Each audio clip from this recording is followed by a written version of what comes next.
We are out bugging around in this Honda Element. Got about 6 and 8 inches of snow right now. We are in, well, it might be in Cole County now. Toka County for sure. Oklahoma.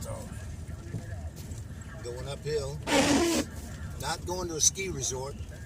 Not on purpose anyway. It's very pretty country over here. Yeah.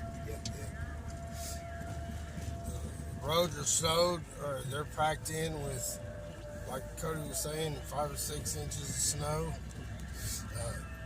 It's a very pretty place over here. We have a Toga Lake that's on the left of us, and as we get on the highway up here, Toga Lake will open up into the right of us. Yeah, the highway may be worse shape than this is. Which way am I going, boss? Left, or right. Just blacktop?